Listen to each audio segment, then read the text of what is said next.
अध्याय महाराज परीक्षित का कलजू का दमन। सूत जी कहते हैं, शौनक जी, राजा परीक्षित ने वहां पहुंचकर देखा कि एक वेशधारी शूद्र हाथ में डंडा लिए हुए गाय बैल के जोड़े को इस तरह पीटता जा रहा है जैसे उनका कोई स्वामी ना हो। वह कमल नयन तंतु के समान श्वेत रंग का बैल एक पैर से खड़ा होकर कांप रहा था। शूद्र की ताड़ना से पीड़ित और भयभीत होकर मूत्र त्याग कर रहा था। धनरोपयोगी दूध घी आदि हविष पदार्थों को देने वाली वह गाय भी वार वार शूद्र के पैरों की ठोकरें खाकर अत्यंत दीन हो रही थी। एक तो वह सबियों ही दुबली पतली थी, दूसरे उसका बछड़ा भी उसके पास नहीं था। उसे भूख लगी हुई थी और उसकी आंखों से आंसू बहते जा रहे थे। श्रवण जड़ित रथ पर चढ़े हुए राजा परीक्षित ने अपना धनुष उजड़ाकर मेघ के समान गंभीर वाणी से उसको ललकारा। अरे मूर्ख, तू कौन है जो बलवान होकर भी मेरे राज के इन दुर्बल प्राणियों को बलपूर्वक मार रहा है? तूने नट की भांति वेश तो राजा का सा बना रखा है, परंतु कर्म से तू शूदर जान पड़ता है। हमारे दादा अर्जुन ने अर्जुन के साथ भगवान श्री कृष्ण के परम धाम पधारे जाने पर इस प्रकार निर्जन स्थान में निरपराधोधार प्रहार करने वाला तू अपराधी है। अति कौन है, अति बद के जोग हैं, तुझे दंड अवश्य मिलेगा। कमलनाल के समान आपका श्वेत वर्ण है, तीन पैर ना होने पर भी आप एक ही पैर से चलते फिरते हैं। जय देखकर मुझे बड़ा कष्ट हो रहा है। बतलाइए, आप क्या बैल के रूप में कोई देवता हैं? अभी जहे भूमंडल करुवंशी नरपतियों के बाहुबल से सुरक्षित हैं। इसमें आपके सिवा और किसी भी प्राणी की आंखों से शोक के आंसू बहते मैंने नहीं देखे। धेनुपुत्र, अब आप शोक ना करें, इस शूदर से निर्भय हो जाएं। गौमाता, मैं दुष्टों को दंड देने वाला हूं। अब आप मेरी, अब रोए नहीं, आपका कल्याण हो। राजा परीक्षित ने कहा, देवी, जिस राजा के राज में दुष्टों के उपद्रव से सारी प्रजा ग्रस्त रहती है, उस मत वाले राजा की कीर्ति, आजू, ऐश्वर्य और परलोक नष्ट हो जाते हैं। उसकी प्रजा उसके खिलाफ हो जाती है। राजाओं का धर्म यही है कि वे बुद्धियों दुखियों को दुखी देकर उनका दुख दूर करें। यह महादुष्ट और प्राणियों को पीड़ित करने वाला है, अति मैं अभी इसे मार डालूंगा। सुरभि नंदन, आप तो चार पैर वाले जीव हैं, आपके 3 पैर किसने काट डाले। श्री कृष्ण के अनुयायी राजाओं के राज में कभी भी कोई भी आपकी तरह दुखी नहीं है। देखा, आपका कल्याण हो, बताइए। आप जैसे निरपराध साधुओं का अंग भंग करके किस दुष्ट ने पांडवों की कीर्ति में कलंक लगाया है। जो किसी निरपराध प्राणी को सताता है, उसे चाहे बहे कहीं भी रहे, मेरा भय अवश्य होगा। दुष्टों का दमन करने से साधुओं का कल्याण ही होता है। जो दंड व्यक्ति निरपराध प्राणियों को दुख देता है, बाहे चाहे साक्षात देवता ही क्यों ना हो, मैं उसकी बाजूबंद से व पुष्ट भुजा को काट डालूंगा। बिना अपतिकाल के मर्यादा का उल्लंघन करने वालों को शास्त्र अनुसार दंड देते हुए अपने धर्म में स्थित लोगों का पालन करना राजाओं का परम धर्म है। धर्म ने कहा, राजन, आप महाराज पांडु के वंशज हैं। आपका इस प्रकार दुखियों को आश्वासन देना आपके योग्य ही है, क्योंकि आपके पूर्वजों के श्रेष्ठ गुणों ने भगवान श्री कृष्ण को उनका सारथी और दूत आदि बना दिया था। नरेंद्र, शास्त्रों के भिन्न वचनों से मोहित होने के कारण हम उस पुरुष को नहीं जानते जिससे क्लेशों के कारण उत्पन्न होते हैं। जो लोग किसी भी प्रकार के दैवत को स्वीकार नहीं करते, वे अपने आप को ही अपने दुख का कारण बतलाते हैं। कोई प्रबंध को कारण बतलाते हैं तो कोई कर्म को, कोई किस्मत को बतलाते हैं, कुछ लोग संभाव को बतलाते हैं। जो कुछ लोग ईश्वर को दुख का कारण मानते हैं, किन्हीं का ऐसा भीन सचे है कि दुख का कारण ना तो तर्क के द्वारा जाना जा सकता है और ना वाणी के द्वारा बतलाया जा सकता है। राजऋषि, अब इसमें कौन सा मत ठीक है, यह आप अपनी बुद्धि से ही विचार लीजिए। सूत जी कहते हैं, ऋषि श्रेष्ठ शौनक जी, धर्म का यह वचन सुनकर सम्राट राजा परीक्षित बहुत प्रसन्न हुए। उनका खेद मिट गया। उन्होंने शांति चित्त होकर उनसे कहा, परीक्षित ने कहा, धर्म का तत्व जानने वाले बृहस्पदेव, आप धर्म का उपदेश कर रहे हैं। अवश्य ही आप वृक्षव के रूप में सभी धर्म हैं। आधर्म करने वालों को जो नरकादि प्राप्त होते हैं, वे ही चुगली करने वाले को भी मिलते हैं। अथवा यही सिद्धांत निश्चित है कि प्राणियों के मन और वाणी से परमेश्वर की माया के स्वरूप का निरूपण नहीं किया जा सकता। धर्मदेव, सतयुग में आपके 4 चरण थे, तप, पवित्रता, दया और सत्य। इस समय कलयुग के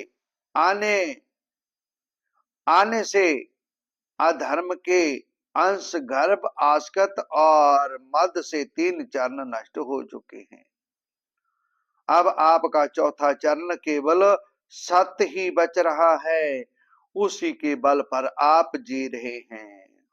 असत्य से पुष्ट हुआ जहे धर्म रूप कलयुग उसे भी ग्रास कर लेना चाहता है।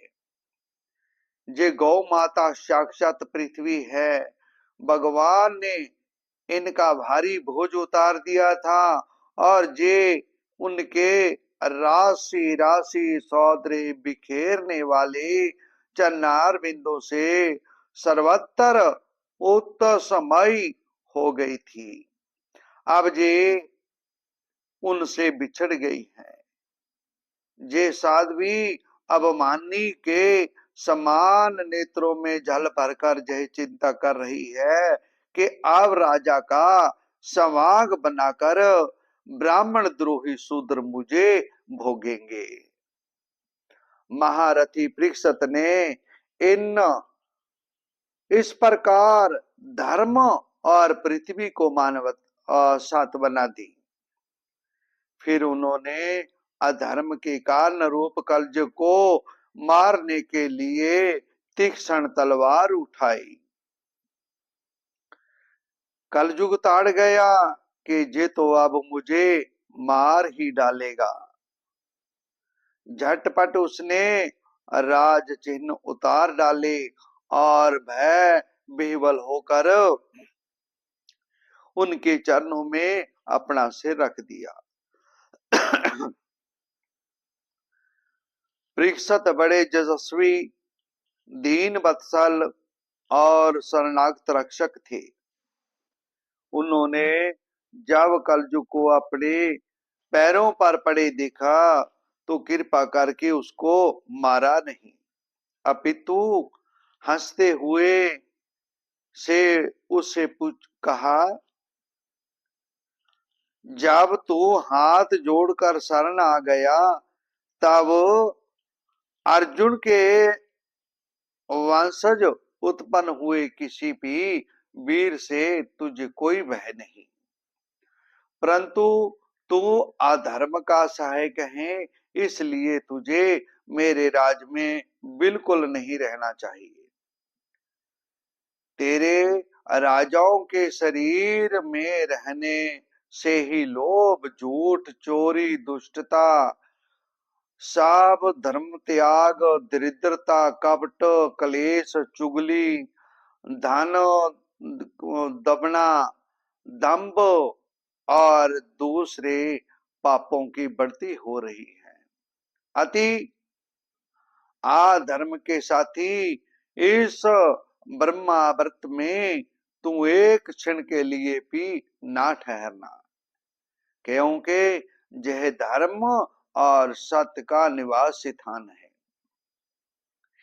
इन क्षेत्र में जग विधि के जानने वाले महात्मा यज्ञों के द्वारा यज्ञ पुरुष भगवान की आराधना करते रहते हैं। इस देश में भगवान श्री हरि यज्ञों के रूप में निवास करते हैं। यज्ञों के द्वारा उनकी पूजा होती है और वे यज्ञ करने वालों का कल्याण करते हैं। वे सर्वात्मा भगवान वाजु की भांति समस्त चराचर जीवों के भीतर और बाहर एक रस स्थित रहते हुए उनकी कामनाओं को पूर्ण करते रहते हैं। सूत जी कहते हैं, परीक्षित की जय आज्ञा सुनकर कलयुग शहर उठा। जमराज के समान मारने के लिए उदद हाथ में तलवार लिए हुए परीक्षित से जय बोला। कली ने कहा, सार्वभौम, आपकी आज्ञा से जहां कहीं भी मैं रहने का विचार करता हूँ, वही देखता हूँ कि आप धनुषधर बाण चढ़ाए खड़े हैं, मैं कहाँ रहूं। धार्मिक श्रोमणे, आप मुझे यह स्थान बतलाइए, मैं जहां आपकी आज्ञा का पालन करता हुआ स्थिर होकर रह सकूं। सूत जी कहते हैं, कलयुग की प्रार्थना स्वीकार करके राजा परीक्षित ने उसे 4 स्थान दिए। स्त्री संग और हिंसा और धूत मदपान। इन स्थानों में कर्मशो, असत, मत अधर्म निवास करते हैं। उसने और भी संतान मांगे, तब समर्थ परीक्षित ने उसे रहने के लिए एक और स्थान सुवर्ण दिया। सुवर्ण सोना। इस प्रकार कलयुग के 5 स्थान हो गए: जोट, मद, काम, बैर और रजोगुण। परीक्षित के दिए हुए इन्हीं 5 स्थानों में अधर्म का मूल कारण कली उनकी आशाओं का पालन करता हुआ निवास करने लगा। इसीलिए आत्म कल्याण कामी पुरुष को इन 5 स्थानों का सेवन कभी नहीं करना चाहिए।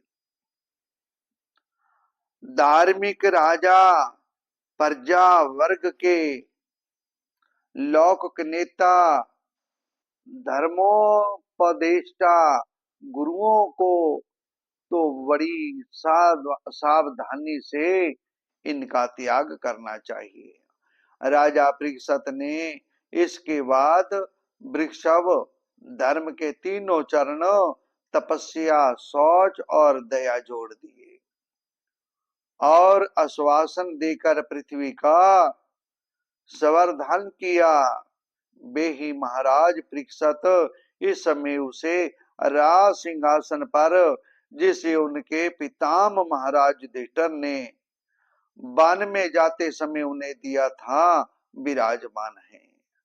वे परम यशस्वी और सौभाग्यभाजन चक्रवर्ती सम्राट महर्षि परीक्षित इस समय हस्तिनापुर में कौरव कुल की राजलक्ष्मी से शोभायमान है।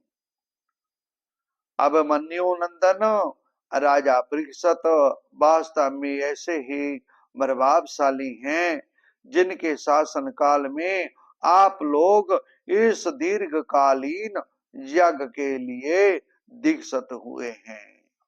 18वां अध्याय, राजा परीक्षित को श्रृंगी ऋषि का शाप। सूत जी कहते हैं, अद्भुत कर्मा भगवान श्री कृष्ण की कृपा से राजा परीक्षित अपनी माता की कोख में अश्वत्थामा के ब्रह्मास्त्र से जल जाने पर भी मरे नहीं। जिस समय ब्राह्मण के शाप से उन्हें डसने के लिए तक्षर आया, उस समय वे प्राण नाश के महान भय से भी भयभीत नहीं हुए, क्योंकि उन्होंने अपना चित्त भगवान श्री कृष्ण के चरणों में स्थापित कर रखा था। उन्होंने सबकी आस छोड़ दी। गंगा तट पर जाकर श्री सुखदेव जी से उपदेश ग्रहण किया। इस प्रकार भगवान के स्वरूप को जानकर अपने शरीर को त्याग दिया। जो लोग भगवान श्री कृष्ण की लीला कथा करते रहते हैं, भगवान का नाम सिमरन करते हैं, किसी भी जाति के हो, किसी भी धर्म के हो, उसका कल्याण होता है। उस कथा अमृत का पान करते रहते हैं और इन दोनों ही साधनों के द्वारा उनके चरण कमलों का सिमरन करते रहते हैं, उन्हें अंत काल में मोह नहीं होता, वे स्वर्ग धाम को जाते हैं। जब तक पृथ्वी पर अभिनंदन महाराज परीक्षित सम्राट रहे, तब तक चारों ओर व्याप्त हो जाने पर भी कलयुग का कुछ भी प्रभाव नहीं था। वैसे तो जिस दिन जिस क्षण कृष्ण भगवान ने पृथ्वी का परित्याग किया, उसी समय पृथ्वी में अधर्म का मूल कारण कलयुग आ गया था। भमर के समान सारग्राही सम्राट परीक्षित कलयुग से कोई द्वेष नहीं रखते थे, क्योंकि इसमें यह एक बहुत बड़ा गुण है कि पुण्य कर्म तो संकल्प मात्र से ही भलीभूत हो जाते हैं, परंतु पाप कर्म का फल शरीर से करने पर ही मिलता है। संकल्प मात्र से नहीं, यह भेड़िए के समान बालकों के प्रति सुरवीर और धीरवीर पुरुषों के लिए बड़ा भीरू है। यह परमादि मनुष्यों को अपने बस में करने के लिए ही सदा सावधान रहता है। शौनकादिक ऋषियों, आप लोगों को मैंने भगवान की कथा से युक्त राजा परीक्षित का पवित्र चरित्र सुनाया। आप लोगों ने यही पूछा था, भगवान श्री कृष्ण कीर्तन करने योग्य बहुत सी लीलाएं करते हैं, इसलिए उनके गुण और लीलाओं से संबंध रखने वाली जितनी भी कथाएं हैं, कल्याणकामी पुरुषों को उन सब का सेवन करना चाहिए, सुनना चाहिए, भगवान का सिमरन करना चाहिए, सत्य बोलना चाहिए।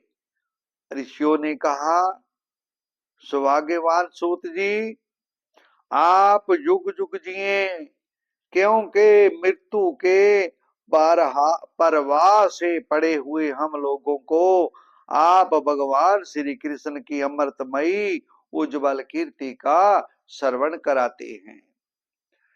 यज्ञ करते करते उसके धुएं से हम लोगों का शरीर धूमिल हो गया है, फिर भी आप इस कर्म का कोई विश्वास नहीं है। इधर आप तो वर्तमान में ही भगवान श्री कृष्ण चंद्र के चरण कमलों का मादक और मधुर मधु पिलाकर हमें तृप्त कर रहे हैं। भगवत प्रेमी भक्तों के लब मात्र के सत्संग से स्वर्ग और मोक्ष की तुलना भी की जा सकती है। फिर मनुष्यों के तुच्छ भोगों की तो बात ही क्या है। ऐसा कौन रास मार्मग होगा जो महापुरुषों के एकमात्र जीवन सार्वभौम श्री कृष्ण की लीला कथाओं से तृप्त न हो जाए। समस्त प्राकृति गुणों से अतीत भगवान के अचिंत अनंत कल्याणमयी गुण गणों का पार तो ब्रह्मा शंकर आदि बड़े बड़े योगेश्वर भी नहीं पा सके। विधान आप भगवान को ही अपने जीवन का ध्रुव तारा मानते हैं, इसलिए आप सत्पुरुषों के एकमात्र आश्रय भगवान के उदार और विशुद्ध चरित्रों का हम श्रद्धालु श्रोताओं के लिए विस्तार से वर्णन कीजिए। भगवान के परम प्रेमी महाबुद्धि परीक्षित ने श्री सुखदेव जी के उपदेश किए हुए जिस ज्ञान से मोक्ष स्वरूप भगवान के चरण कमलों को प्राप्त किया, आप कृपा करके उसी ज्ञान और परीक्षित के परम पवित्र उपख्यान का वर्णन कीजिए। क्योंकि उसमें कोई बात छिपाकर नहीं कही गई होगी और भगवत प्रेमी की अद्भुत योग निष्ठा निरूपण किया गया होगा। उसमें पद पद पर भगवान श्री कृष्ण की लीलाओं का वर्णन हुआ होगा। भगवान के प्यारे भक्तों को वैसा प्रसंग सुनने में बड़ा रस मिलता है। सूत जी कहते हैं, ऋषियों, विलोम जाति में उत्पन्न होने पर भी महात्माओं की सेवा करने के कारण आज हमारा जन्म सफल हो गया, क्योंकि महापुरुषों के साथ बातचीत करने मात्र से ही नीच कुल से उत्पन्न होने की मनोव्यथा शीघ्र ही मिट जाती है। फिर उन लोगों की तो बात ही क्या है। जो सत्पुरुषों के एकमात्र आश्रय भगवान का नाम लेते हैं। भगवान की शक्ति अनंत है, वे सभीयों अनंत है।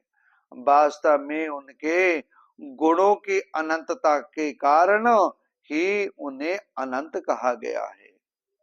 भगवान के गुणों की समता भी जब कोई नहीं कर सकता, तब उनसे बढ़कर तो कोई हो ही कैसे सकता है। उनके गुणों की निवेशता समझाने के लिए इतना कह देना ही पर्याप्त है कि लक्ष्मी जी अपने को प्राप्त करने की इच्छा से प्रार्थना करने वाले ब्रह्मादि देवताओं को छोड़कर भगवान के ना चाहने पर भी उनके चरण कमलों की रज का ही सेवन करती रहूं। ब्रह्मा जी ने भगवान के चरणों का प्रताक्षण करने के लिए जो जल समर्पित किया था, वही उनके चरणों से निकलकर गंगा जी के रूप में प्रवाहित हुआ। यह जल सुखदेव जी सहित सारे जगत को पवित्र करता है। ऐसी अवस्था में त्रिभुवन में श्री कृष्ण के अतिरिक्त भगवान शब्द का दूसरा और क्या अर्थ हो सकता है। जिनके प्रेम मोह को प्राप्त करके धीर पुरुष बिना किसी हिचक के देगे आदि की दृढ़ आस्कति को छोड़ देते हैं और उस अंतम परमहंस आश्रम को स्वीकार करते हैं, जिसमें किसी को कष्ट ना पहुंचाना और सब ओर से उपशांत हो जाना ही सब धर्म होता है। सूर्य के समान प्रकाशमान महात्माओं, आप लोगों ने मुझसे जो कुछ पूछा है वह मैं अपनी समझ के अनुसार सुनाता हूँ। जैसे पक्षी अपनी शक्ति के अनुसार आकाश में उड़ते हैं, वैसे ही विद्वान लोग भी अपनी अपनी बुद्धि के अनुसार ही श्री कृष्ण की लीला का वर्णन करते हैं। एक दिन राजा परीक्षित धनुष लेकर वन में शिकार खेलते हुए हरिणों के पीछे दौड़ते दौड़ते थक गए और उन्हें बड़े जोर की भूख और प्यास लगी। जब कहीं उन्हें कोई जलाशय नहीं मिला, तब वे पास के ही एक ऋषि के आश्रम में घुस गए। उन्होंने देखा कि वहां आंखें बंद करके शांत भाव से एक मुनि आसन पर बैठे हुए हैं। इंद्रिय प्राण मन और बुद्धि के निरुद्ध हो जाने से वे संसार से ऊपर उठ गए थे, भगवान में लीन थे। शौनक जी वे भूख प्यास से छटपटा रहे थे, इसलिए एकाएक उन्हें ब्राह्मण के प्रति ईर्ष्या और क्रोध हो गया। उनके जीवन में इस प्रकार का यह पहला ही अवसर था। राजा परीक्षित वहां से लौटते समय उन्होंने क्रोधवश धनुष की नोक से एक मरा सांप उठाकर ऋषि के गले में डाल दिया और अपनी राजधानी में चले आए। उनके मन में यह बात आई कि उन्होंने जो अपने नेत्र बंद कर रखे हैं, सो क्या वास्तव में इन्होंने अपनी सारी इंद्रियां वृत्तियों का निरोध कर लिया है, अथवा इन राजाओं से हमारा क्या प्रयोजन है, जो सोचकर उन्होंने झूठ मूठ समाधि का ढोंग रच रखा है। उन समीक मुनि का पुत्र बड़ा तेजस्वी था। वे दूसरे ऋषि कुमारों के साथ पास ही खेल रहा था।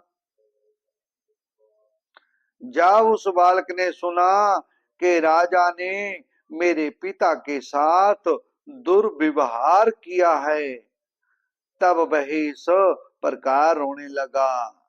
जे नरपति कहलाने वाले लोग उष्टि भोजी कौओं के समान सुंड सुंड होकर कितना अन्याय करने लगे हैं। ब्राह्मणों के दास होकर भी जे दरवाजे पर पहरा देने वाले के समान अपने स्वामी का तिरस्कार करते हैं। ब्राह्मणों ने क्षत्रियों को अपना द्वारपाल बनाया है, उन्हें द्वार पर रहकर ही रक्षा करनी चाहिए। घर में घुसकर स्वामी के बर्तनों में खाने का उसे अधिकार नहीं है। आति एवं उमा मार्गामियों के शासक भगवान श्री कृष्ण के धर्मधाम बधार जाने पर इन मर्यादा तोड़ने वालों को आज मैं दंड देता हूं। मेरा तपोबल देखें।